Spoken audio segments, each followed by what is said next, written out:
ሰላም ጤና ይስጥልኝ ውድ የሐሴት ስፖርት አድማጮች፣ በዛሬው የስፖርት መረጃችን የዝውውር ዜናዎችን ጨምሮ አጫጭር ስፖርታዊ መረጃዎችን ይዤ ቀርብ ያለው በስፋት የማስደምጣችሁ ይሆናል። አብራችሁ ይቆዩ።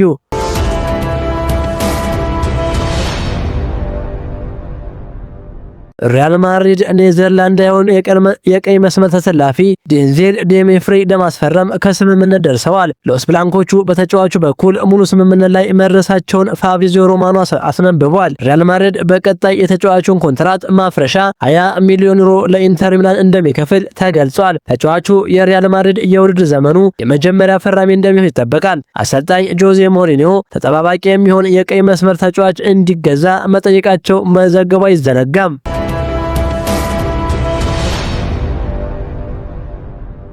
አሌሃንድሮ ግሪማልዶ ወደ ቼልሲ ለመዘዋወር ከጫፍ ደርሷል። ስፓኒሻዊው የግራ መስመር ተከላካይ አሌሃንድሮ ግሪማልዶ ባየር ሊቨርኩሰንን በመልቀቅ ወደ ቼልሲ ለመዘዋወር ፍላጎት አሳይቷል። የዝውውር በተለይ በአዲሱ ማናጀር ዣቪ አሎንሶ የታክቲክ ስብስብ ፍጹም እንደሚሆን ተገልጿል። ግሪማልዶ በሊቨርኩሰን ቤት በአሎንሶ ስር አስደናቂ የስኬት ጊዜን ያሳለፈ በመሆኑ ይህንን ጥምረት በለንደን መድገም ለአዲሱ የቼልሲ ዘመን ትልቅ አቅም እንደሚፈጥር ይታመናል።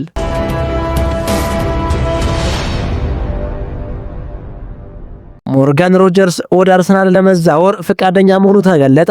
የአስቶን ቪላው ሁለገብ አጥቂ ሞርጋን ሮጀርስ በማንቸስተር ዩናይትድ በኩል ከፍተኛ ፍላጎት እየታየበት ባለበት በአሁኑ ወቅት ወደ አርሰናል ለመዛወር ፈቃደኛ መሆኑ ተሰምቷል። በዘገባው መሰረት የፕሪሚየር ሊጉ ሻምፒዮን አርሰናል የክረምቱን የዝውውር መስኮት በመጠቀም የማጥቃት መስመሩን ለማጠናከር ከታጩ ተጫዋቾች መካከል የ23 ዓመቱ እንግሊዛዊ ኮከብ አንዱ ነው። ተጫዋቹ ለዝውውሩ አዎንታዊ ምላሽ ቢሰጥም አስቶን ቪላዎች ኮንትራቱ እስከ 2030 የሚቆይ በመሆኑ ተጫዋቹን በቀላሉ የመልቀቅ ፍላጎት የላቸውም። ሆኖም የዝውውር ሂሳቡ ከ100 ሚሊዮን ፓውንድ በላይ ሊያልፍ እንደሚችል ተገምቷል ሲል ፉትቦል 365 ገልጿል።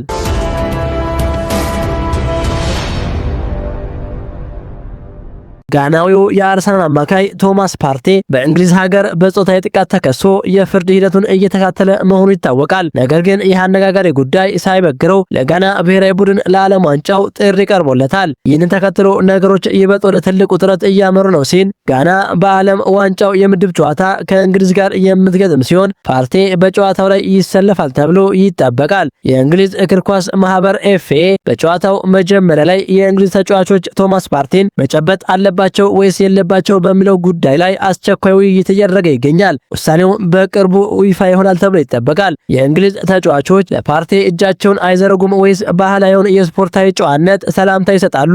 የኤፍኤ ውሳኔ ምን ሊሆን ይችላል? የሚጠበቅ ይሆናል።